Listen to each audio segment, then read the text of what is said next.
जय हिंद दोस्तों। मेरा नाम है अंकित सिन्हा और फैसेट्स ऑफ यूपीएससी में आपका स्वागत है। दोस्तों, जैसा कि हमें पता है कि जब हम किसी एग्ज़ाम की तैयारी करते हैं, खास तौर से यूपीएससी की किसी परीक्षा की, तो अन्य परीक्षाओं में जो सवाल हैं वह भी बहुत ज़्यादा महत्वपूर्ण हो जाते हैं। तो उसी सीरीज़ में हमारा यह प्रयास है कि जो अपकमिंग सीडीएस और जो सिविल सर्विसेज एनडीए ये जो एग्ज़ाम्स हैं, इनके लिए अगर हम अभी रिसेंट में यूपीएससी के द्वारा जो पेपर्स लिए गए हैं, अगर हम उनके क्वेश्चंस को सॉल्व करें तो डेफिनेटली बेनिफिशियल रहेगा। और इस सीरीज़ में हमने सीआईएसएफ के पेपर को डिस्कस किया जो कि यूपीएससी के द्वारा लिया गया। इसी तरीके से हमने जियो साइंटिस्ट के एग्जाम को डिस्कस किया ना। यूपीएससी के द्वारा एक एग्जाम लिया गया 16 मार्च को, ठीक है, सीबीआई एलडीसी आप देख सकते हैं। तो ये 16 मार्च 2024 को पेपर कंडक्ट हुआ है, हाल ही का पेपर है। और इसमें आए हुए क्वेश्चंस को हम वन बाय वन डिस्कस करेंगे। तो फिलहाल हिस्ट्री सेक्शन से शुरुआत करेंगे और हिस्ट्री में आई थिंक 25 के समथिंग क्वेश्चंस हैं, तो हमें 2 पार्ट में इसे कवर करना चाहिए। तो स्टार्ट करते हैं वीडियो को।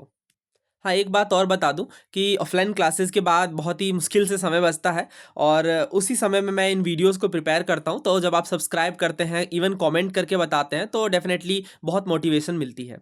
तो आपको क्या करना है, वीडियो पोस्ट करना है और फिर क्वेश्चन को खुद से सॉल्व करना है और एट द एंड कमेंट में अपना स्कोर जरूर शेयर करें। स्टार्ट करते हैं। हाँ, तो ये पहला क्वेश्चन है। ये हड़प्पन सिविलाइजेशन के ऊपर सवाल है। हड़प्पा सभ्यता के बारे में आपको निम्नलिखित कथनों पर विचार करना है और इसके बाद उत्तर ऑप्शन से ढूंढने हैं। उम्मीद है आपने इस क्वेश्चन को अटेम्प्ट या स्किप किया होगा। देखिए, पहला स्टेटमेंट थोड़ा वियर्ड सा है। इसमें आपसे लहसुन के बारे में पूछा गया है कि गार्लिक का अर्लीस्ट एविडेंस हमें हड़प्पन सिविलाइजेशन में मिलता है। दूसरा ये कहा गया है कि बहुत सारे जो स्थल हैं डिफरेंट साइट्स में, यानी विभिन्न स्थलों में ऑर्नामेंट्स और मेटल्स जो कि महंगे वाले हैं, प्रेशियस मेटल्स, ये हमें देखने को मिले हैं। तीसरा ये कहा गया है कि एक एक्सक्लूसिव यूज देखने को मिलता है जली हुई ईंटों का, पकी हुई ईंटों का, बर्न्ट ब्रिक्स का। जो क्लास 12th की एनसीईआरटी है, थीम वाली एनसीईआरटी, उसे हमने करीब 4 साढ़े 4 घंटे में पूरी बुक को डिस्कस करा है। उम्मीद है आपने इस वीडियो को देखा होगा और अगर आपने उस वीडियो को देखा है तो ये क्वेश्चन आपने विद इन सेकेंड सॉल्व कर लिया होगा। क्योंकि आपको ध्यान होगा हमने ये बात करी थी कि जब बरियल्स यानी जब दफनाए जाते थे हड़प्पन सिविलाइजेशन के टाइम पे, तो काफ़ी सारे जो ग्रेव्स हैं उनमें हमें पॉटरी, ऑर्नामेंट्स, ये कुछ ज्वेलरीज वगैरह, महंगी धातुएं भी देखने को मिली। ठीक है, इवन ये सवाल अभी हाल ही में पूछा गया सीआईएसएफ के पेपर में, जिसमें हमने देखा था काफ़ी सारे इंस्टेंसेस, एग्जाम्पल्स हमें ऐसे भी देखने को मिलते हैं जिसमें जो मृत हैं उन्हें कॉपर मिरर्स के साथ दफनाया गया है। तो वही पूछा गया था, मिरर के साथ दफनाया गया है या नहीं। तो ऑब्वियसली यहाँ पे अलग अलग तरीके की सिचुएशन देखने को हमें मिल रही है। हड़प्पन सिविलाइजेशन में ब्रिक एक काफ़ी बढ़िया फीचर था। ठीक है, जैसे अगर हम देखें तो ड्रेनेज सिस्टम जो है ये यूनिक थे लार्जर सिटीज़ में और बल्कि स्मॉलर सेटलमेंट में भी देखने को मिले। यानी ड्रेनेज सिस्टम जो है ये हमें हर तरीके की सिटीज़ में देखने को मिला। लोथल में हम देखते हैं कि जो मड ब्रिक्स हैं इनका भी इस्तेमाल किया गया है ड्रेन्स के लिए और ये बर्न्ड ब्रिक्स थे। तो ये तो बहुत ही कॉमन सी बात है। जिनको हल्का भी आइडिया होगा इंडस वैली सिविलाइजेशन के विषय में, उन्हें पता होगा कि ब्रिक्स का यूज़ काफ़ी ज़्यादा देखने को मिला है। और इवन जो डिस्कवरी भी हुई ना हड़प्पन सिविलाइजेशन की, तो इसके पीछे भी ब्रिक्स का बहुत बड़ा रोल था। बिकॉज आर्कियोलॉजिस्ट ने देखा कि काफ़ी सारे जो लोग हैं वो ईंटों को कहीं से ला रहे हैं, ठीक है, और वो रेलवे पटरी से एसोसिएटेड था। बाद में उन्होंने डिस्कवरी करी तो पता चला कि ये तो काफ़ी पुरानी सिविलाइजेशन के अवशेष हैं। तो ये दोनों तो बहुत ही जनरल स्टेटमेंट्स हैं, यानी 2 और 3 तो हमारे आंसर में आएगा और 1 के साथ कोई भी ऑप्शन हमें 2 और 3 वाला नहीं दिखता है, तो इस कारण से आंसर होगा ऑप्शन बी। तो अगर आपको नहीं भी पता है गार्लिक का एसोसिएशन हड़प्पन सिविलाइजेशन से, तो ऐसा नहीं कि आपको ऐसे सवालों को स्किप करके आना है। और ऐसे क्वेश्चन तो आपको सिविल सर्विसेज में भी देखने को मिलेंगे, सीडीएस में भी देखने को मिलेंगे। तो आपको हर स्टेटमेंट के बारे में ज़रूरी नहीं है आइडिया हो। हाँ, अगर ये पेयरिंग के साथ पूछ लेते तब तो फिर बहुत डिफिकल्ट हो जाता आंसर करना। थोड़ा डिस्कस कर लेते हैं इसके विषय में। देखिए, अगर हम गार्लिक के क्लोव्स की, हाँ एक बात मैं ज़रूरी बता दूं, आई नो बहुत सारे लोग न्यू व्यूवर्स हैं। तो देखिए, इंडस वैली सिविलाइजेशन पर हमने 70 से भी ज़्यादा प्रीवियस ईयर क्वेश्चन को कवर किया है और उन क्वेश्चंस को सॉल्व करने के बाद आप ऐसे क्वेश्चंस बहुत ही इजीली सॉल्व कर लेंगे। इसके अलावा थीम्स एनसीईआरटी में मैंने कंप्लीट डिस्कस करी है, वहाँ से भी आपका बेसिक्स बहुत स्ट्रॉन्ग हो जाएगा। तो इन क्वेश्चंस में आप डेफिनेटली अंदाज़ा लगा पाएंगे कि कौन सा स्टेटमेंट सही है, कौन सा गलत। हाँ, अब बात करते हैं अपने क्वेश्चन के डिस्कशन पर। तो देखिए, हमें ऐसा नहीं है कि हड़प्पन सिविलाइजेशन में गार्लिक नहीं देखने को मिला है। एक बालू नाम का साइट है हरियाणा में, इंडस वैली सिविलाइजेशन से एसोसिएटेड, वहाँ पे हमें देखने को मिले हैं गार्लिक क्लोव्स के एविडेंसेस। बट आप समझिए यहाँ पे क्या कहा गया है, अर्लीस्ट एविडेंस। ठीक है, मतलब आपको सभी सिविलाइजेशन में सबसे प्राचीनतम प्रमाण की बात की जा रही है। तो इस कारण से हम देखते हैं कि इजिप्ट वगैरह में, और ये 5000 साल पहले करीब हमें गार्लिक का मेंशन देखने को मिलता है। और इवन बेबीलोनियन वाले सिविलाइजेशन में भी हम देखते हैं कि 4500 साल पहले है। तो इवन चाइना में भी अगर हम देखें तो 4000 साल पहले, तो इनसे जो है बाद में हमें देखने को मिला इंडिया के केस में। तो इस कारण से जो आंसर है वो ऑप्शन बी सही है। अब देखिए यूपीएससी अगर यहाँ पे चाहे तो आपका क्वेश्चन डेफिनेटली बहुत आसानी से गलत करवा सकती थी, अगर 1, 2 और 3 रहता तो साथ में। तो ये मैं हमेशा कहता हूँ कि क्वेश्चन की डिफ़िकल्टी और क्वेश्चन आपको अटेम्प्ट करना है या नहीं, ये उनके ऑप्शंस पे डिपेंड करता है। अगर ऑप्शंस उस तरीके के हैं तो डेफिनेटली हम अटेम्प्ट करेंगे और आंसर सही करने के चांसेस बढ़ जाएंगे। बट ऑप्शंस ही उस तरीके से जब फ्रेम किए जाएंगे तब तो फिर दिक्कतें आती है। अब देखिए ये आर्कियोलॉजिकल साइट्स हमें दिए गए थे, यानी पुरातात्विक स्थल हैं ये, और हमें उत्तर से लेकर दक्षिण तक का क्रम लगाना था। अब बढ़िया बात ये है कि हमने हाल ही में मैपिंग प्रैक्टिस करी थी हिस्ट्री की, और मैपिंग प्रैक्टिस के बाद आप ऐसे क्वेश्चन सॉल्व कर सकते हैं। क्या क्या है हमारे पास? बुरजा होम है, सराईखोला है, कुरनूल है और अत्तिरापक्कम है। तो इस पर भी डिस्कशन करते हैं, ये एनसीईआरटीज़ में आपको देखने को मिल जाएगा। हाँ, देखिए सबसे पहले बुरजा होम की बात करते हैं। तो मैपिंग वाले वीडियो में इवन थंबनेल में भी मैंने बुरजा होम को ही रखा था। सिविल सर्विसेज में 2-3 बार सवाल पूछा गया है, ठीक है? तो आप डेफिनेटली लोकेशन देख सकते हैं, जम्मू और कश्मीर वाली लोकेशन देखने को मिल रही है। और क्यों फेमस है? चलिए मैं ही बता देता हूँ, पीट ड्वेलिंग साइट के लिए, ठीक है? अब ये क्या है पीट ड्वेलिंग साइट? ये क्लास 6 की हिस्ट्री में मैंने कंप्लीट पढ़ाया है। इवन हमने प्रीवियस ईयर क्वेश्चन डिस्कशन किया है सिविल सर्विसेज का लास्ट 5 ईयर्स का, वहाँ पे भी हमने डिस्कशन किया है। मैपिंग के लेक्चर में भी डिस्कस किया है। तो अगर आप रेगुलर व्यूवर है तो ये चीज़ें तो बिल्कुल आपको याद हो गई होंगी। अच्छा, सराईखोला देखते हैं, तो ये आपको पाकिस्तान में देखने को मिलेगा, ठीक है? तो बुरजाहोम तो यहाँ पे है कश्मीर में, ये ऊपर थोड़ा, और इसके साउथ में आपको सराईखोला देखने को मिलेगा। तो सराईखोला थोड़ा एक ऐसा साइट है जो बहुत ज़्यादा लाइमलाइट में नहीं रहता है। बाकी के जो हैं वो डेफिनेटली बहुत बार पूछ लिए गए हैं। राखीगढ़ी है, बनवाली है, कालीबंगन है, इवन मेहरगढ़ भी काफ़ी चर्चा में रहता है। मोहनजोदड़ो तो खैर कहना ही नहीं है। कोटदीजी वगैरह भी इन्होंने पूछ लिया है। तो आई थिंक अब थोड़े नए वाले साइट्स ये पूछना चाह रहे हैं। धोलावीरा है, सुरकोटदा है, सभी अपने अपने स्तर पर फेमस साइट्स हैं इंडस वैली सिविलाइजेशन से एसोसिएटेड। तो सराईखोला जो है ये तक्षशिला में देखने को मिला है, तक्षशिला के र्यून्स में, ठीक है, पाकिस्तान के पंजाब में। और जब हम बात करते हैं अतीरम पक्कम की, तो ये जो है ये तमिलनाडु में देखने को मिलेगा। कुरनूल तो हम सबको पता है, बताने की नीड नहीं है, और सिविल सर्विसेज को पता नहीं क्या है कुरनूल से। वो लगभग अगर आप लास्ट के सवालों को उठा करके देखेंगे तो ज्योग्राफी में भी 3-4 बार तो इन्होंने पूछ ही लिया है। सिविल सर्विसेज 2023 के ज्योग्राफी में भी कुरनूल के विषय में सवाल पूछा गया। तो आंसर क्या है इसका? सबसे पहले हमने बुरजाहोम देखा, उसके बाद सराईखोला, उसके बाद कुरनूल आंध्र प्रदेश में, और अतीरम पक्कम जो है ये तमिलनाडु में है। तो आई थिंक ये बिल्कुल सही है ना। तो 1, 2, 3 और 4 हो जाएगा ऑप्शन बी। नॉर्थ से साउथ पूछा गया है, हाँ, नॉर्थ से उत्तर से आरंभ करके दक्षिण तक, हाँ ठीक है। आगे बढ़ते हैं। इस क्वेश्चन को करिए, डांडी मार्च से संबंधित है ये। देखिए हिस्ट्री में जो क्वेश्चन है वो मैंने अलग से सेग्रीगेट नहीं किए हैं, बस 2 पार्ट में से कवर कर लिया। तो मॉडर्न हिस्ट्री के सवाल भी आपको देखने को मिलेंगे, और लास्ट में आपको स्कोर भी शेयर करना है, इस बात को ध्यान रखिएगा। उम्मीद है आपने इस क्वेश्चन को अटेम्प्ट कर लिया होगा वीडियो पोस्ट करके। तो दांडी मार्च से संबंधित पहला स्टेटमेंट ये है कि जो यूरोपियन और अमेरिकन प्रेस है, इन्होंने काफ़ी व्यापक रूप से खबरों को छापा, दांडी मार्च से जो एसोसिएटेड है, दांडी यात्रा से जो एसोसिएटेड है उन खबरों को।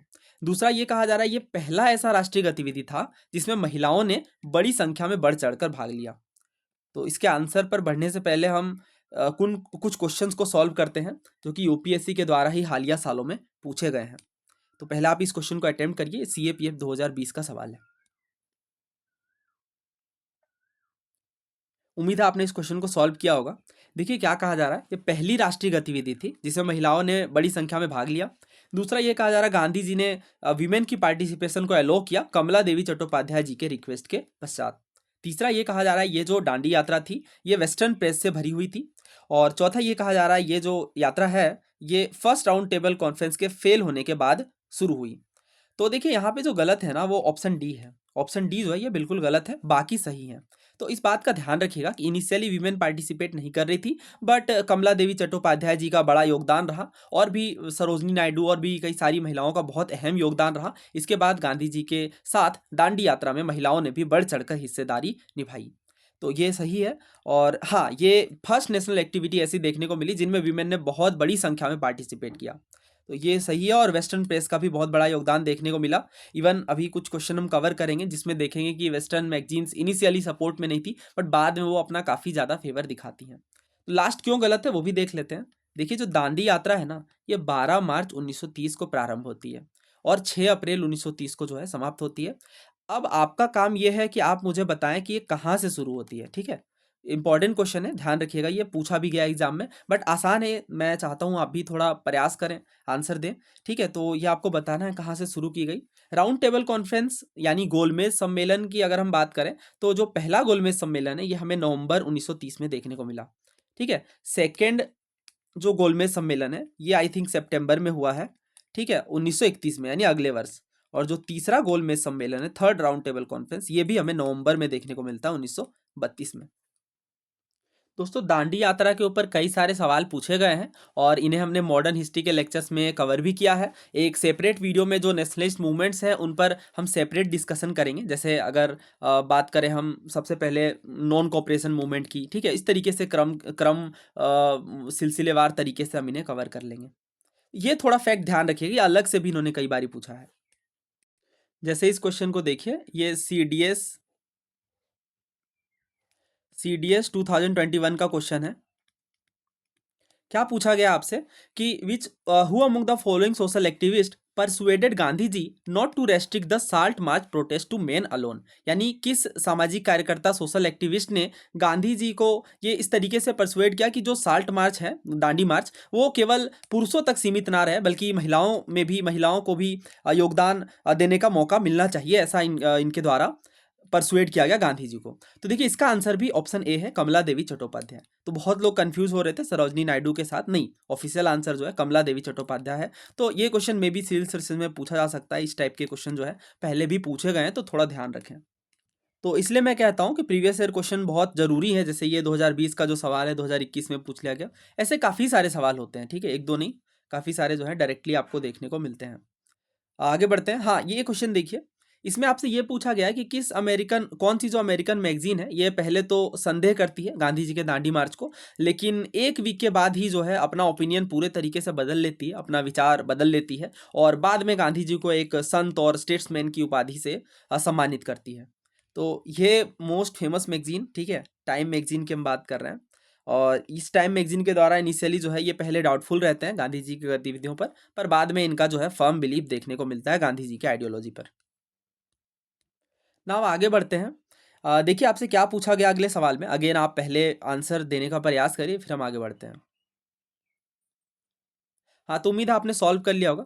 आपसे ये पूछा गया है कि जो सम्राट अशोक हैं, इनके अभिलेखों में किस यूनानी राजा का उल्लेख नहीं है, कौन से हेलेनिक किंग आपको नहीं देखने को मिलेंगे।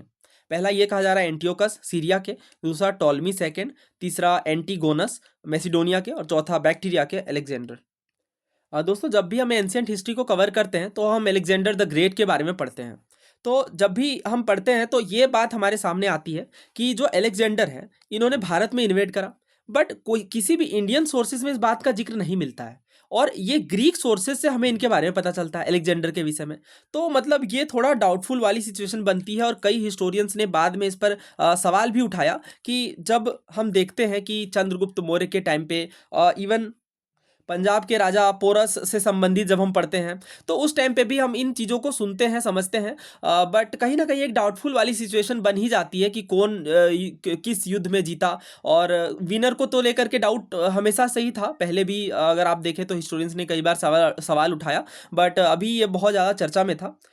थोड़ा इसे डिस्कस कर लेते हैं। देखिए रिसेंटली जो उत्तर प्रदेश के मुख्यमंत्री हैं इन्होंने कहा कि जो चंद्रगुप्त मौर्य है इन्होंने हराया था अलेक्जेंडर को। और हालांकि हिस्टोरियंस ने जो है भले ही अलेक्जेंडर को ग्रेट कहा है बट सिचुएशन कुछ और थी। ठीक है, तो इस कारण से काफ़ी ज़्यादा चर्चा में था। तो डिस्कस करते हैं फिर इससे संबंधित। देखिए ये जो अशोक के अभिलेख हैं, हमने हाल ही में अशोक के अभिलेखों पर डिस्कशन करा और हमने काफ़ी सारे अभिलेख डिस्कस किए। हालांकि और भी कुछ अभिलेख हैं जिन्हें मैं चाहता हूँ एक सेपरेट वीडियो में मैं सारा लिस्ट बना करके आपको प्रोवाइड कर दूँ और कुछ प्रीवियस ईयर क्वेश्चन भी साथ में डिस्कस कर लूँ। हालांकि उन 70 या 50 जो भी सवाल थे उनमें हमने देखा कि अशोक के जो अभिलेख हैं, खास करके एडिक्ट नंबर 13 जिसमें अशोक कलिंग विजय की बात करते हैं, है ना, कलिंग के विक्ट्री की बात करते हैं, इसमें बताया गया है कि काफ़ी सारे अन्य राजाओं का भी जिक्र है जिनमें हेलेनिस्टिक किंग्स हमें देखने को मिलते हैं, यानी यूनानी राजा, जिनमें एंटियोकस हैं, टॉलमी हैं, ठीक है, एंटीगोनस हैं और मेगास हैं, अलेक्जेंडर सेकेंड है एपीरस के। ठीक है, अलेक्जेंडर सेकेंड ये अन्य है, अलेक्जेंडर एक तो अलेक्जेंडर द ग्रेट है वो तो अलग है, वो तो बैक्टीरिया के हैं, बट ये एपीरस के अलेक्जेंडर की बात की जा रही है। बहुत लोगों को बैक्टीरिया किंगडम के बारे में आइडिया नहीं होगा, तो ब्रीफ में हम बात कर लेते हैं। देखिए ये था ग्रेको बैक्टीरियन किंगडम, ठीक है, और ये है इंडिया हमारा। तो फाउंड कब किया गया था और किनके द्वारा किया गया था? तो लगभग 250 बीसी में हम देखते हैं कि डियोडोटस, जो कि बैक्टीरिया के ही सत्रप होते हैं, इन्होंने ग्रेको बैक्टीरियन किंगडम को फाउंड किया था। तो ये हमने अलेक्जेंडर की बात कर ही ली। इसके बाद जब हम देखते हैं बैटल ऑफ हाइडेस्पीज के बारे में, जिसे झेलम या वितस्ता का युद्ध कहा जाता है। झेलम नदी का ही प्राचीन नाम वितस्ता था, जो कि 326 बीसी के आसपास की बात है। इसमें हम देखते हैं कि जो अलेक्जेंडर है ये सिंधु नदी को क्रॉस कर जाते हैं और इसके बाद अपना कैंपेन चलाते हैं।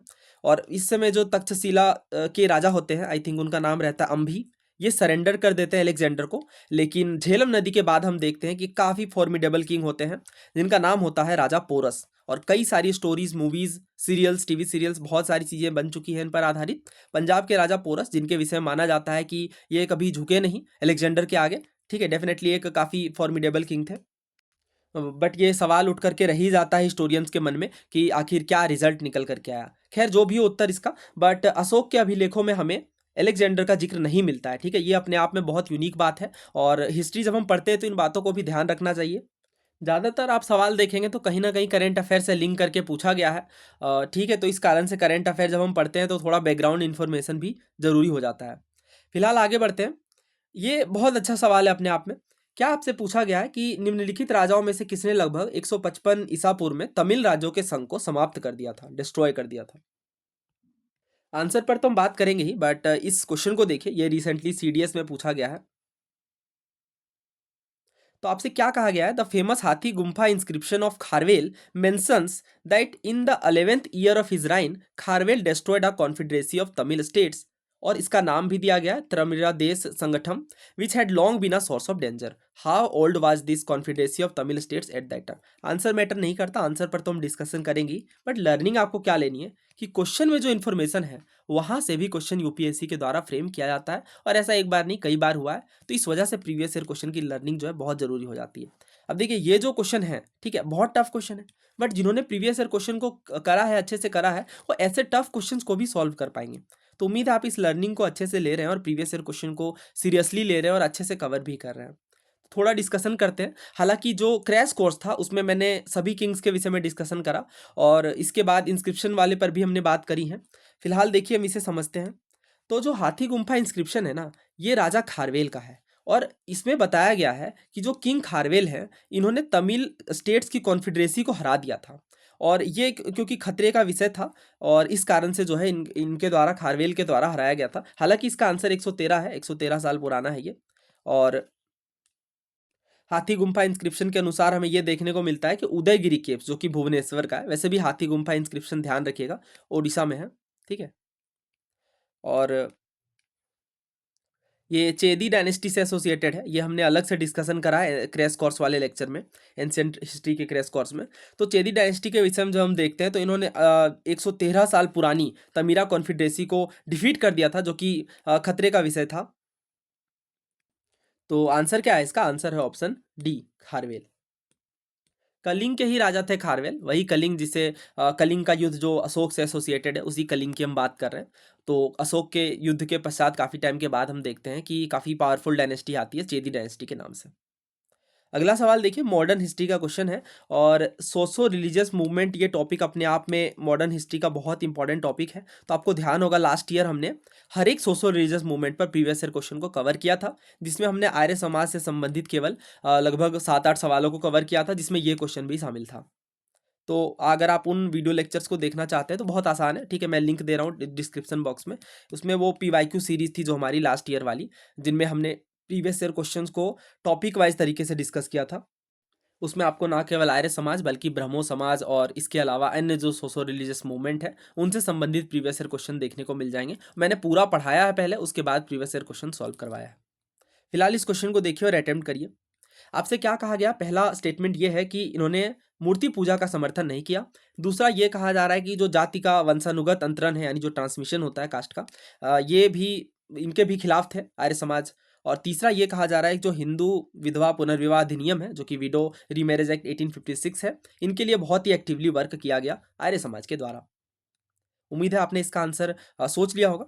देखिए, जब हम बात करते हैं आर्य समाज की, तो आपको सबसे पहले ईयर ध्यान रखना होगा कि किस ईयर ये फाउंड किया गया। उसके बाद किस जगह ये फाउंड किया गया, इस पर भी क्वेश्चन बना है और बहुत लोग कंफ्यूज होते हैं, तो थोड़ा मैं ब्रीफ में बात कर लेता हूँ। हालांकि मैं चाहता हूँ कि आप सोशो रिलीजियस वाली सीरीज को कंप्लीट कवर कर लें, बिकॉज काफ़ी सारे फैक्ट फिर छूट जाएंगे, और जो भी पढ़ना है पूरा पढ़ना है, अच्छे से पढ़ना है, ठीक है। इस बात का आपको ध्यान रखना है कि आप जहाँ से भी कवर करें चीज़ों को कंप्लीट कवर करें, अदरवाइज फिर ये काफ़ी ज़्यादा कन्फ्यूजन क्रिएट करता है।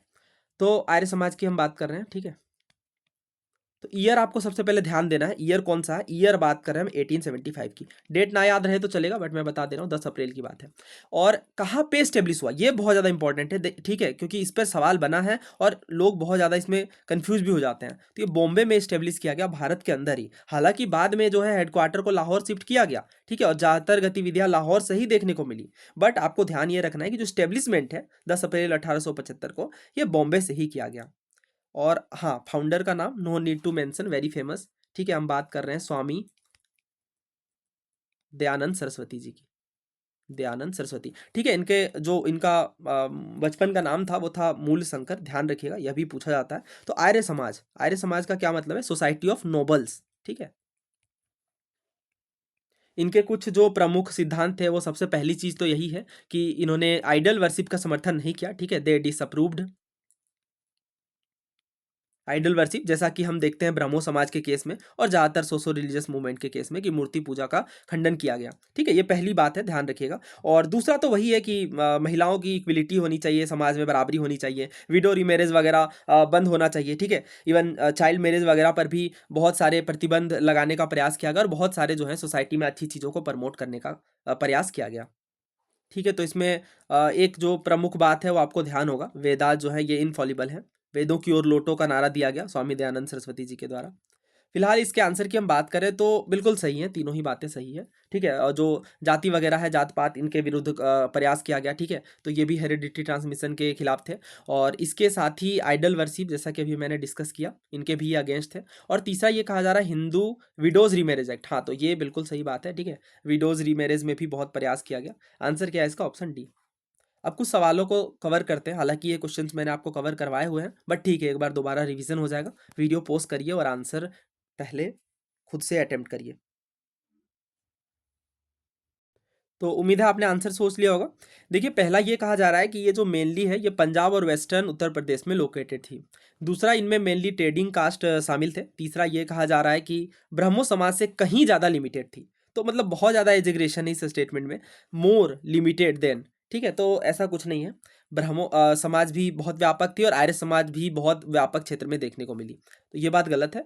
आंसर क्या है, ऑप्शन ए 1 एंड 2 बोथ, ठीक है। तो पहला और दूसरा बिल्कुल सही है, क्योंकि आप देखिए बॉम्बे में स्टार्ट हुई, इसके बाद लाहौर तक फैली, और पंजाब, उत्तर प्रदेश, ये जो जगह हैं, ये भी, इनमें भी बहुत सारे ब्रांचेस देखने को मिले। तो इस कारण से व्यापक स्तर पर हमें सोशल बेस देखने को मिला आर्य समाज का। नाउ अगला क्वेश्चन अटेम्प्ट करिए। ये सीएपीएफ 2019 का सवाल है, आर्य समाज से संबंधित है। उम्मीद है आपने इसे अटेम्प्ट किया होगा। देखिए, पहला ये कहा जा रहा है इनका बहुत स्ट्रॉन्ग बेस था ट्रेडिंग कास्ट में। मतलब आप देख रहे हैं स्टेटमेंट्स, ये देखिए, ये वाला देखिए, हाँ, ये तो मतलब सिमिलर सी चीज़ें हमें देखने को मिल रही हैं स्टेटमेंट्स में भी। दूसरा, ये कहा जा रहा है शुद्धि मूवमेंट को स्टार्ट किया गया, यानी मास प्यूरिफिकेशन। तीसरा, ये कहा जा रहा है जो मॉडरेट थे आर्य समाज में, ये हेड किए जा रहे थे लाला हंसराज जी के द्वारा और लाला लाजपत राय जी के द्वारा, और इन्होंने एक चेन स्टेब्लिश करा दयानंद एंग्लो वैदिक कॉलेजेस के नाम से। चौथा, ये कहा जा रहा है कि जो आर्य समाज है, इनमें कम मेंबर्स देखने को मिले ब्रह्मो समाज से। फिर वही बात इन्होंने कह दी जो यहाँ पे कही गई थी, मच मोर लिमिटेड, ठीक है। और यहाँ पे कह दिया गया फ्यू मेंबर्स, तो गलत है ये, ठीक है। फोर्थ को आप एलिमिनेट पहले करिए, उसके बाद बाकी के सोचते हैं। तो हाँ, ये बिल्कुल सही है। एंग्लो वैदिक जो कॉलेजेस हैं, दयानंद एंग्लो वैदिक कॉलेजेस, ये सीरीज ऑफ कॉलेजेस स्टार्ट किए गए, और इनमें अहम योगदान रहा लाला हंसराज जी का और लाजपत राय जी का। तो यहाँ पे जो है ऑप्शन बी सही होगा, 1 2 एंड 3। नाउ हम अगले क्वेश्चन की ओर बढ़ते हैं। अगेन आप अटेम्प्ट करिए पहले। देखिए, वाइकोम सत्याग्रह के बारे में पूछा गया। वाइकोम मूवमेंट जो है, ये किस मुद्दे से संबंधित था। पहला, ये कहा जा रहा है कि केरला के जो किसान हैं, इनके जमीनों के अधिकार से संबंधित था। दूसरा, ये कि टेम्पल एंट्री जो स्ट्रगल देखने को मिला केरल में, उनसे एसोसिएटेड था। तीसरा, ये कि जो कर्नाटक में जो फिशिंग कम्युनिटी है, उनके अधिकारों से था। चौथा ऑप्शन है कि तमिलनाडु में जेनेटिकली मॉडिफाइड क्रॉप से ये एसोसिएटेड था। देखिए वाइकोम जो सत्याग्रह है ये हमें 1924 में देखने को मिला और ये एक तरीके का नॉन वायलेंट प्रोटेस्ट था। ठीक है, इनमें किसी तरह की अहिंसक एक प्रोटेस्ट था और इसमें जो वाइकोम टेम्पल में जो फॉरबिडन पब्लिक एरियाज थे, जो निषेध थे, उनसे एसोसिएटेड ये प्रोटेस्ट देखने को मिला। और ये जो एजिटेशन है इनमें सपोर्ट देखने को मिला, नाम ध्यान रखिएगा, श्री नारायण गुरु जी का, टी.के. माधवन जी का। और इन्होंने डिमांड करा बैकवर्ड कम्युनिटीज़ के भी अधिकारों को, जैसे इजावाज और दलित को। और इस तरीके से वाइकोम टेम्पल एंट्री मूवमेंट हमें देखने को मिला। अच्छा, ध्यान ये रखिएगा कि गांधी जी ने भी विजिट किया था 1925 में वाइकोम को। ठीक है, इस सत्याग्रह से एसोसिएटेड ये थे गांधी जी। कई बार पूछा गया स्टेटमेंट्स में कि गांधी जी वाइकोम से जुड़े थे या नहीं। बहुत लोग सोचते हैं केरल का था तो मे भी एसोसिएटेड ना हो, तो नहीं, ऐसा नहीं है। गांधी जी भी जो है पहुंचे थे 1925 में और अपना समर्थन दिया था। तो आंसर क्या होगा इस क्वेश्चन का? Option B. नाउ आगे बढ़ते हैं। हाँ, तो इस तरीके का सवाल यूपीएससी सिविल सर्विसेज में भी देखने को मिला है। जैसे अगर आप देखें तो मूवमेंट था अपलिफ्टमेंट के लिए, टेम्पल एंट्री मूवमेंट था गुजरात का, एंटी कास्ट मूवमेंट था, पीजेंट मूवमेंट था। तो इस पैटर्न का सवाल जो है यूपीएससी के द्वारा पूछा जा रहा है। तो जब आप सोशो रिलीजियस मूवमेंट कवर करें तो इन चीज़ों को ध्यान में रखें। वैसे ये सारे जो क्वेश्चन हैं सोशो रिलीजियस मूवमेंट वाले, ये सब कुछ तो स्पेक्ट्रम में कवर्ड है। ठीक है, और ये हमने डिस्कस भी किया हुआ है, तो आप बुक से भी कवर कर सकते हैं। वीडियो लेक्चर से फ़ायदा यही रहेगा कि प्रीवियस ईयर क्वेश्चन हमने डिस्कस किया है। तो देखिए इसका आंसर क्या है? इसका तो ये आसान सवाल है। ठीक है, कई बार आपने भी कवर करा होगा। एक तरीके का एंटी कास्ट मूवमेंट था ज्योतिबा जी फूले के द्वारा। अच्छा देखिए, हमने नाम लिया और ये क्वेश्चन हमारे अभी जो हम पेपर डिस्कस कर रहे हैं यूपीएससी के द्वारा जो पेपर लिया गया, इसमें भी हम देख रहे हैं कि ये क्वेश्चन पूछा गया है। तो क्या आपसे पूछा गया कि ज्योतिबा फूले जी के द्वारा प्रारंभ किया गया कौन सा जो है मूवमेंट था? तो आंसर क्या है इसका? ऑब्वियस सी बात है, इसका आंसर रहेगा सत्यशोधक समाज। तो जो सत्य शोधक समाज है, ट्रूथ सीकर सोसाइटी, ये ईयर आप याद रखिएगा। ठीक है, बहुत इंपॉर्टेंट ईयर है। 1873 में जो है सत्य शोधक समाज की स्थापना की जाती है महाराष्ट्र के पुणे में ज्योतिबा फुले जी के द्वारा। ठीक है, मुख्य कार्य क्या थे? मुख्य कार्य तो वही थे कि एजुकेशन वगैरह प्रमोट करना है। ठीक है, और एक तरीके से कास्ट सिस्टम को रोकना है, इन सब चीज़ों से एसोसिएटेड था। एजुकेशन वगैरह को प्रमोट करना है, सोशल राइट्स को बढ़ाना है, जस्टिस वगैरह को बढ़ाना है। ठीक है, ये सब चीज़ें हमें देखने को मिलती हैं। ना आगे बढ़ते हैं। देखिए मालदीव चर्चा में था और इससे संबंधित सवाल भी पूछा गया है। हालांकि ये जो क्वेश्चन है ये आपको तमिलनाडु की हिस्ट्री बुक में, एनसीईआरटीज, इन सब में आपको आसानी से देखने को मिल जाएगा। क्या आपसे पूछा गया है? हाँ, और ये हमने क्रैश कोर्स में भी कवर करा है। ठीक है, तो ये खुशी की बात है, काफ़ी सारे सवाल देखने को मिल रहे हैं हमारे क्रैश कोर्सेज से, थीम्स एनसीईआरटी के लेक्चर से। आपसे कहा गया है कि जो चोल राजाओं हैं, आपको नाम दिए गए हैं चार, और इनमें से कौन जो है मालदीव पर जीत हासिल करते हैं और अपने एरिया में एनेक्स कर लेते हैं। देखिए हम राजा राज चोल की बात करते हैं। तो जो राजा राज चोल हैं ये one of the greatest empire थे, चोला एम्पायर के। और मैंने आपको याद करिए, मैंने क्या कहा, आपको कहा था लास्ट लेक्चर में भी कि जो चोल एम्पायर है ये बहुत इंपॉर्टेंट है, इसको अच्छे से प्रिपेयर कर लीजिए। और इनसे सवाल काफ़ी सारे पूछे भी जा रहे हैं रिसेंट के ईयर्स में। तो ये सवाल देखिए आ भी गया चोल एम्पायर के ऊपर, और मैं एक्सपेक्ट कर रहा हूँ कि सिविल सर्विसेज सीडीएस में भी एक आध सवाल जो है देखने को मिल सकता है चोल एम्पायर से संबंधित। हाँ, तो कुछ बातें हैं। पहला तो यही कि ग्रेटेस्ट एम्परर थे और इन्होंने अपने एरिया को काफ़ी एक्सपैंड किया, साउथ इंडिया के बियॉन्ड भी, और कलिंगा तक भी ये जाते हैं, कलिंग यानी ओडिशा तक नॉर्थ में, और साउथ में अगर हम देखें तो श्रीलंका तक पहुंचते हैं। मालदीव, सुमात्रा और बाकी प्लेसेस जो मलय पेनिनसुला में हैं, इनको भी कनकर किया जाता है राजा राज चोल जी के द्वारा। इन्होंने बहुत सारे बैटल्स चालुक्य के साथ लड़े नॉर्थ में और पांड्याज के साथ साउथ में। बृहदेश्वर टेम्पल का निर्माण का श्रेय जाता है इन्हें, जिन्हें राज राजेश्वर टेम्पल भी कहते हैं, क्योंकि ये राज राज चोल से एसोसिएटेड था। और इसके बाद ये भगवान शिव को समर्पित है, ध्यान रखिएगा, बहुत ज़्यादा इंपॉर्टेंट है, बहुत बार पूछते हैं ये क्वेश्चन। और इसके बाद हाँ, एक बुद्धिस्ट मोनेस्ट्री बनाई जाती है नागपट्टनम में। तो ये जो जगह वाले सवाल है ना, इनको थोड़ा स्पेशल मार्क कर लीजिएगा। ठीक है, ये इनकी मदर के नाम से एसोसिएटेड है। इसके बाद इनके बेटे आते हैं राजेंद्र चोल, ये भी बहुत ही माइटी एम्परर थे और एक ग्रेटेस्ट रूलर में इनका नाम शामिल है। और नॉर्थ वर्ड तो ये गंगा रिवर तक पहुंच जाते हैं, यानी और एरिया को एक्सपेंड करते हैं। इसके बाद मालदीव्स तक भी पहुंचते हैं। डेफिनेटली इनके पिताजी ही एक्सपेंड किए हुए रहते हैं इतने एरिया को। इसके बाद जय सिम्हा सेकेंड को ये हराते हैं, जो कि चालुक्य के रूलर थे। इसके बाद जो रिवर तुंगभद्रा है, इसे एक बाउंड्री के रूप में डिमार्केट कर दिया जाता है चोला और चालुक्य के बीच। इन्होंने गंगाई कोंडा चोलापुरम नाम की सिटी को स्टेब्लिश किया। ठीक है, और जिसमें एक फेमस रामेश्वरम टेम्पल भी कंस्ट्रक्ट किया गया इनके द्वारा, ध्यान रखिएगा ये बात। तो ये इंपॉर्टेंट है। इसके बाद हाँ, ये देखिए अभी देवराय के ऊपर जो क्वेश्चन पूछा गया था सिविल सर्विसेज में, और डैम वगैरह के ऊपर जो क्वेश्चन पूछा गया विजयनगर एम्पायर से एसोसिएटेड, तो ये थोड़ा फोकस एरिया है। तो इस तरीके के जब क्वेश्चन आपको देखने को मिले, जैसे चोला गंगम नाम का जो इरिगेशन टैंक है कि इनके द्वारा एक्सकेवेट किया गया, तो कोई आश्चर्य की बात नहीं रहेगी, बिकॉज आपको थीम आइडेंटिफाई करना ही पड़ेगा प्रीवियस ईयर क्वेश्चन से। और इतने प्रीवियस ईयर क्वेश्चन कवर करने के बाद भी अगर आप सही तरीका, सही अप्रोच नहीं अपना पा रहे हैं तो ये प्रॉब्लम वाली बात है। आप शेयर कर सकते हैं हमसे और मिलकर हम डिस्कशन करेंगे इस चीज़ के ऊपर भी। फिलहाल लार्ज इरिगेशन टैंक की हमने बात करी, ये चोला गंगम से एसोसिएटेड है और ये राजेंद्र चोल जी के द्वारा स्टेब्लिश किया गया। एक इंपॉर्टेंट बात आपको यहाँ से बताता हूँ, वो ये कि किस चोल किंग ने नॉर्दर्न श्रीलंका को एनेक्स किया और इसका नाम रखा गया मुम्मादी चोला मंडलम के नाम से। तो ये राजराज फर्स्ट जी के द्वारा किया गया। तो ये बात ध्यान रखिएगा कि नॉर्दर्न श्रीलंका को इन्होंने कनकर करा। बट कई बार क्वेश्चन पूछते हैं, आई थिंक ये मैंने पीडीएफ में नहीं लिखा है, अलग से नोट कर लीजिए। क्वेश्चन ये है कि which Chola king conquered the whole of Ceylon. ठीक है, सिलोन श्रीलंका का प्राचीन नाम है। तो कंप्लीट श्रीलंका पर जीत हासिल करने का श्रेय इनके पुत्र राजेंद्र चोल को जाता है। ध्यान रखिएगा, ठीक है। नॉर्दर्न श्रीलंका को कनकर किया था राजराज चोल ने, बट राजेंद्र चोल ने कंप्लीट श्रीलंका को एनेक्स किया था। ध्यान रखिएगा ये। तो हमसे मालदीव के विषय में पूछा गया, तो आंसर तो राजराज ही होगा। ठीक है, कंफ्यूज मत करिएगा राजेंद्र से, आंसर इसका राजराज चोल है। नेक्स्ट क्वेश्चन देखिए और अटेम्प्ट करिए। आपसे पूछा गया है कि कांचीपुरम में कैलाशनाथ मंदिर का निर्माण किसने करवाया था। ऑप्शन है सिंह विष्णु, उमा देवी, नंदीवर्मन और नरसिम्हा वर्मन सेकेंड राजसिम्हा इनका टाइटल था। देखिए, कांचीपुरम के कैलाशनाथ टेम्पल की बात की जा रही है। तो कांचीपुरम का जो कैलाशनाथ टेम्पल है तमिलनाडु में, ये कंस्ट्रक्ट किया गया था नरसिम्हन सेकंड के द्वारा और ये पल्लव डायनेस्टी के किंग थे। तो पल्लव डायनेस्टी हमने डिटेल में कवर किया था क्रैश कोर्स में, और ये एक माइनर इन्फॉर्मेशन, एक तरीके से इंपॉर्टेंट इन्फॉर्मेशन ये बन जाती है आर्ट एंड कल्चर के परस्पेक्टिव से भी, कि जो कैलाशनाथ टेम्पल है ये कंस्ट्रक्ट किया गया था नरसिम्हा वर्मन सेकेंड जी के द्वारा, और ये राजसिम्हा के नाम से जाने जाते हैं, और इन्होंने ही सोर टेम्पल को भी कंस्ट्रक्ट करवाया था। देखिए, महाराष्ट्र में एलोरा केव्स हैं और इसमें जो 16th नंबर का केव है उसमें आपको कैलाशनाथ टेम्पल देखने को मिलेगा। तो इन दोनों में आप कंफ्यूज मत करिएगा। जब हम महाराष्ट्र वाले कैलाशनाथ टेम्पल की बात करेंगे तो ये एलोरा केव्स का पार्ट है। किनके द्वारा बनवाया गया, बहुत बार पूछा गया एग्जाम में, ध्यान रखिएगा। सबसे पहला तो राष्ट्रकूट डायनेस्टी के राजा हैं, और राष्ट्रकूटों पर हमने डिटेल में बात करी थी। तो राष्ट्रकूट डायनेस्टी के जो एम्पेरर है इनका नाम है कृष्णा फर्स्ट। ठीक है, कृष्णा द फर्स्ट, इन्होंने ही जो है कंस्ट्रक्ट करवाया था कैलाशनाथ टेम्पल को, जो कि एलोरा केव्स का पार्ट है। ठीक है, महाराष्ट्र वाले कैलाशनाथ टेम्पल।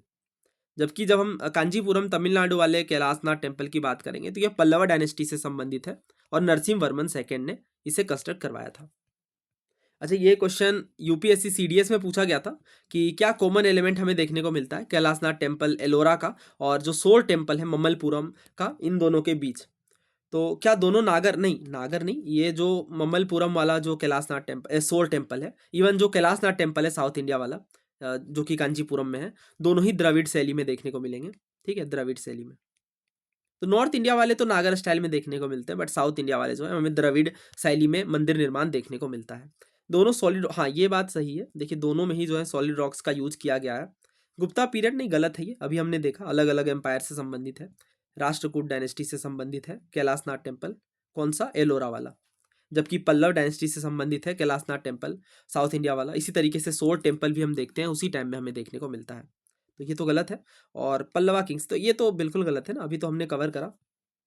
तो क्यों गलत है मैं फिर से एक्सप्लेन कर दूं। देखिए, एलोरा वाले कैलाशनाथ टेम्पल की जब हम बात करते हैं तो ये राष्ट्रकूट डायनेस्टी के रूलर कृष्णा फर्स्ट ने बनवाया है, जबकि जब हम सोर टेम्पल की बात करते हैं तो ये पल्लव डायनेस्टी के रूलर ने बनवाया है। ठीक है, तो इस कारण से अलग अलग है ना, सेम पेट्रोनेज नहीं है, अलग अलग राजाओं के द्वारा बनाया गया है। तो इस कारण से आंसर क्या होगा, ऑप्शन बी। बढ़िया क्वेश्चन है, ध्यान रखिएगा, ऐसे क्वेश्चन बहुत बार पूछे जाते हैं। अगला सवाल देखिए, बेहद आसान क्वेश्चन है ये, बहुत बार सीडीएस एनडीए में पूछा गया। कई बार तो जो ये बुक है रहला, इसके भाषा के विषय में पूछते हैं, तो हम डिस्कस कर लेते हैं फिलहाल। तो अगर आपने थीम्स एनसीईआरटी को कवर करा है तो ये चीज़ें आपको याद हो जानी चाहिए, बिकॉज इन सब चीज़ों को हमने बहुत डेप्थ में कवर किया था। तो देखिए, थीम्स इन इंडियन हिस्ट्री का पार्ट 2 है और इसमें हमने ट्रेवलर्स पर बात करी थी। तो ट्रेवलर्स पर एक सेपरेट वीडियो भी आपको देखने को मिल जाएगी पीवाईक्यू सीरीज में। और ट्रेवलर्स एक इंपॉर्टेंट टॉपिक है, इसे अच्छे से प्रिपेयर कर लीजिए। अभी 1-2 सालों में सवाल नहीं आया सिविल सर्विसेज में, बट पहले अगर आप देखेंगे तो हर साल लगभग आपको क्वेश्चन देखने को मिल रहा था, चाहे ट्रेवर्नियर वाला क्वेश्चन हो, बर्नियर वाला क्वेश्चन हो। तो थोड़ा अच्छे से इसे प्रिपेयर कर लें। और पीडीएफ भी मैंने शेयर किया है टेलीग्राम चैनल में, बहुत हेल्पफुल रहेगी वो आपको, क्योंकि सारी चीज़ें मैंने कंपाइल कर दी हैं। तो टेलीग्राम चैनल से आप पीडीएफ ले सकते हैं। हाँ, ये पीडीएफ भी मैं शेयर कर दूंगा बहुत ही जल्द, आप टेलीग्राम चैनल से जुड़े। और जितने भी पीडीएफ्स थे पहले, वो सारा मैंने आज ही शेयर कर दिया, आप चेक कर सकते हैं टेलीग्राम में। तो इबन बतूता की बात हम कर रहे हैं। तो जो इब्न बतूता है, इन्होंने रहला नाम की किताब लिखी, किस भाषा में लिखी? बहुत ज़्यादा इंपॉर्टेंट है, पर्शियन दे करके कंफ्यूज करते नहीं, अरेबिक थी, अरबी भाषा में लिखी गई थी, ध्यान रखिएगा ये। और ये बहुत ही डिटेल से हमारे सोशल और कल्चरल लाइफ पर प्रकाश डालती है, खासतौर से 14th सेंचुरी में। तो अगर हम बात करें इब्न बतूता की, तो इब्न बतूता मोरक्को से आया था, कब? 1333 में, ठीक है। और इनका जो जन्म है ये टैंगियर में होता है। इब्न बतूता के बारे में इंपॉर्टेंट बात ये ध्यान रखिएगा कि ये मोहम्मद बिन तुगलक के दरबार से भी जुड़े होते हैं। आंसर क्या है इसका? आंसर ऑप्शन बी है। बाकी के ट्रेवलर्स भी इंपॉर्टेंट है, सैदी अली रईस, ये भी एनसीईआरटीज में है, महमूद वली बाल्खी, ये भी इंपॉर्टेंट है, अल बरूनी तो खैर कहना ही नहीं है। तो आपका ये काम है कि आप कमेंट में बताएं कि अल बरूनी ने कौन सी किताब लिखी है। नाउ नेक्स्ट क्वेश्चन देखिए। ये क्वेश्चन मुझे भी काफ़ी टफ लगा, बिकॉज इसमें स्पेसिफिकली किसी पर्टिकुलर एरिया से भक्ति पोएटेस के बारे में पूछा गया है। आपसे ये पूछा गया है कि निम्नलिखित भक्ति कवयित्रियों में से कौन कश्मीर घाटी की हैं, ठीक है। ऑप्शन है रूपा भवानी, अक्का महादेवी, जनाबाई और बहिणाबाई। अब इसमें एक तो आप एलिमिनेट कर सकते हैं अक्का महादेवी जी को, क्योंकि ये हमने कवर करा था और इसमें हमने देखा था कि ये साउथ इंडिया से संबंधित है, ठीक है। 12th सेंचुरी की कन्नड़ा पोएट हैं ये, ध्यान रखिएगा। और जब इसका आंसर देखिए जो सही है वो है रूपा भवानी। जो माता रूपा भवानी है ये कश्मीरी पोएट थी और 17th सेंचुरी की हिंदू सेंट थी, भक्ति मूवमेंट से एसोसिएटेड है, कश्मीर क्षेत्र से, ठीक है। तो आंसर क्या है इसका? Option A. बाकी पर भी हमने डिस्कशन करना चाहिए, क्योंकि बाकी से भी सवाल पूछे जा सकते हैं, बाकी भी बहुत फेमस सेंट्स हैं। जैसे अक्का महादेवी जी की हम बात करें तो ये 12th सेंचुरी की कन्नड़ा पोएट है, जैसा कि हमने ये डिस्कस करा, और भगवान शिव के सेवाइट मूवमेंट से एसोसिएटेड है, ध्यान रखिएगा। इसके बाद बहिणाबाई की अगर हम बात करें तो ये एक मराठी ऑथर है, ठीक है। और इसके बाद इसी तरीके से संत जनाबाई की जब हम बात करते हैं तो ये भी मराठी रिलीजियस पोएट हैं। ये क्वेश्चन डुएबल है और एनसीईआरटी से है, ज़्यादातर सवालों की तरह ही। आपसे क्या पूछा गया है? महापुरुष श्रीमंत शंकर देव जी के बारे में पूछा जा रहा है कि कौन सी बात जो है सही नहीं हमें देखने को मिलेगी। पहला ये कहा जा रहा है कि इन्होंने असम में जो है वैष्णव धर्म को प्रोपेगेट किया, ये प्रोपेनेंट थे, यानी अग्रणी प्रस्तावक थे। दूसरा ये कहा जा रहा है कि इनकी जो शिक्षा है, जो टीचिंग्स है, इन्हें भगवती धर्म के रूप में जाना जाता है। तीसरा यह है कि इन्होंने, इनकी जो फेमस कॉम्पोजिशन रही वो भक्ति रत्नाकर रही। और चौथा, इन्होंने जो ट्रेडिशनल भक्ति फॉर्म है सत्संग का, इसे रिजेक्ट कर दिया, खासतौर से नाम कीर्तन को। तो हमसे गलत पूछा गया है। हम आगे बढ़ेंगे, बट इस क्वेश्चन को देखिए, ये रिसेंटली सीडीएस में पूछा गया सवाल है। आपसे वैष्णव सेंट के बारे में पूछा जा रहा है, शंकर देव जी के बारे में। पहला ये कहा जा रहा है जो इनकी शिक्षा है इसे भागवती धर्म के रूप में जाना जाता है। दूसरा ये कि इन्होंने सतराज मोनेस्ट्रीज और नाम घर, यानी जो प्रेयर हॉल्स हैं, इनके इस्टेब्लिशमेंट पर इनकरेज किया और स्पिरिचुअल नॉलेज को ट्रांसमिट करने की बात देखी जा रही है। तीसरा ये कि जो इनके मेजर कॉम्पोजिशंस हैं इनमें कीर्तन घोष भी शामिल है। तो देखिए जो थीम्स इन इंडियन हिस्ट्री है, इसमें जो भक्ति सूफी ट्रेडिशन वाला जो चैप्टर है ये बहुत ज़्यादा इंपॉर्टेंट है। कंप्लीट हमने डिस्कस करा है प्रीवियस ईयर क्वेश्चन के साथ। तो जब हम बात करते हैं श्रीमंत शंकर देव जी की, तो ये लेट 15th सेंचुरी के काफ़ी फेमस सेंट हैं और इन्होंने असम में वैष्णविज्म को प्रोपेनेंट थे, ये इनके लीडिंग प्रोपेनेंट थे। और इनकी जो टीचिंग्स है, जो इनके ज्ञान है, वो भगवती धर्म के नाम से जाने जाते हैं, क्योंकि ये जो टीचिंग्स है इनकी, ये भगवत गीता और भागवत पुराण इन पर बेस्ड है, जिनमें जो सुप्रीम डाइटीज हैं हमारे भगवान विष्णु जी, इन पर एब्सोल्यूट सरेंडर की बात देखने को मिलती है। और इन्होंने नाम कीर्तन पर जोर दिया, ठीक है, यानी भगवान के जो नाम है इन्हें रिसाइट करना है, ठीक है। सत्संग की बात देखने को मिलेगी, जो कॉन्ग्रीगेशन होते हैं ना, जो रिलीजियस असेंबलीज होती हैं, उन पर इन्होंने जोर दिया। जो डिवोटीज़ हैं साथ में मिलके सत्संग करें, नाम कीर्तन करें, ठीक है, नाम जप भी कहा जाता है। और इसके बाद इन्होंने 17 मोनेस्ट्रीज़ के एस्टेब्लिशमेंट को जोड़ दिया। तो मतलब ये वाला लाइन तो सीडीएस में हमने देखा, नाम घर, प्रेयर हॉल्स, इनके एस्टेब्लिशमेंट की बात देखने को मिली। और बहुत सारे जो इंस्टीट्यूशंस और जो प्रैक्टिसेस हैं ये इस एरियाज़ में फ्लरिश करते हैं, आगे बढ़ते हैं। और इनके जो मेजर कॉम्पोजिशन है इनमें कीर्तन घोष भी शामिल है। तो इसलिए मैं कहता हूँ एनसीईआरटीज़ के boxes line by line important है, और मैंने लाइन बाय लाइन आपको पढ़ाया भी है इसी तरीके से। कह देना बहुत आसान होता है, बट इन चीज़ों को कवर करवाने में लगभग 1.5-2 साल लगे हैं, ठीक है। तो बट कंप्लीट हमने करवाया है चैनल के तहत। तो आपसे क्या कहा गया? पहला, ये टीचिंग्स जो है भागवती धर्म, बिल्कुल सही, ये लाइन तो हमने डायरेक्टली देखा एनसीईआरटी में। कीर्तन घोष जो है इनके मेजर कॉम्पोजिशन है। आंसर क्या हो जाएगा? ऑप्शन सी, तीनों ही सही है। जब हम इस क्वेश्चन की बात करते हैं तो यहाँ हमने साफ तौर से देखा कि इन्होंने प्रमोट किया, प्रोपेगेट किया किसे? सत्संग को, नाम कीर्तन को। यहाँ तो कह दिया गया रिजेक्ट, तो ये गलत है ना, हमसे गलत ही पूछा गया है। बाकी बिल्कुल सही है, ठीक है। ध्यान रखिएगा भक्ति रत्नाकर भी हैं और भक्ति रत्नाकर के साथ साथ कीर्तन घोष भी है, दोनों ही इनके कॉम्पोजिशंस काफ़ी फेमस हैं। ना आज के वीडियो का ये हमारा आखिरी सवाल है, बट काफ़ी सारे क्वेश्चंस हैं हिस्ट्री में और ज्योग्राफी और पॉलिटी, इनके भी क्वेश्चंस काफ़ी बढ़िया हैं। बट अगर आप कमेंट करेंगे तभी मैं विचार करूंगा, क्योंकि ऑन गोइंग प्रोजेक्ट्स काफ़ी सारे हैं, मुझे काफ़ी सारे वीडियोस कवर करने हैं। बट अगर आपको लगता है ये डिस्कशन काफ़ी फ्रूटफुल रहेगा, तो अगर आप अपने विचार हम तक पहुँचाएंगे तो डेफिनेटली हम काफ़ी जल्दी इन वीडियोज़ को भी कवर करेंगे। तो अभी हमने हाल ही में डिस्कशन करा था अशोक के अभिलेखों के ऊपर। तो इसमें हमने देखा था कि जो भारत में नॉर्दर्न इंडिया है, उनमें जो अशोक के ज़्यादातर अभिलेख है वो हमें प्राकृत में देखने को मिलते हैं, ठीक है, प्राकृत में। और इसके साथ ही हमने ये भी देखा था वो ब्राह्मी स्क्रिप्ट में है। जबकि जो पाकिस्तान है, इनमें हम देखते हैं कि अन्य लैंग्वेज के भी हमें देखने को मिलते हैं, खास तौर से मानसेहरा, शहबाज गढ़ी इनमें। और जो वेस्टर्न पार्ट है, नॉर्थ वेस्टर्न पार्ट है, इनमें अरेबिक लैंग्वेज का भी यूज़ हमें देखने को मिलता है। तो उनसे संबंधित ये सवाल है। तो दूसरा तो बिल्कुल सही है, ठीक है, अशोकन इंस्क्रिप्शन से संबंधित है ये। अशोक के अभिलेखों में हमें एरेमिक लैंग्वेज का प्रयोग देखने को मिलता है। और पहला देखिए ये कहा जा रहा है कि एरेमिक वो भाषा है जो हिब्रू और अरेबिक से संबंधित है। तो किसी भी भाषा के बारे में हम कंप्लीटली ये नहीं कह सकते कि वो उस भाषा से पूर्णतः अलग है, ठीक है, सभी भाषाएं आपस में रिलेटेड है। जैसे हम देखते हैं कि संस्कृत के जो काफ़ी सारे वर्ड्स हैं वो हमें यूरोपियन लैंग्वेज से मिलते जुलते देखने को मिलते हैं, ठीक है। तो ये बात भी बिल्कुल सही है, वैसे ये फैक्चुअली भी करेक्ट है। अरेबिक जो भाषा है ये हिब्रू और अरेबिक से संबंधित है, ठीक है। अगर हम देखें ज्यूज़ में भी तो जो अरेमिक है ये कॉमन पीपल के द्वारा यूज किया जाता था, जबकि जो हिब्रू है ये रिलीजन और गवर्नमेंट की लैंग्वेज हमें देखने को मिलती है। तो इस कारण से आंसर क्या हो जाएगा, ऑप्शन सी, बोथ 1 एंड 2। सो इस वीडियो के बारे में आप कमेंट करके अपने विचार हम तक पहुंचाएं और जल्द ही मिलते हैं हम नए वीडियो में। धन्यवाद, जय हिंद।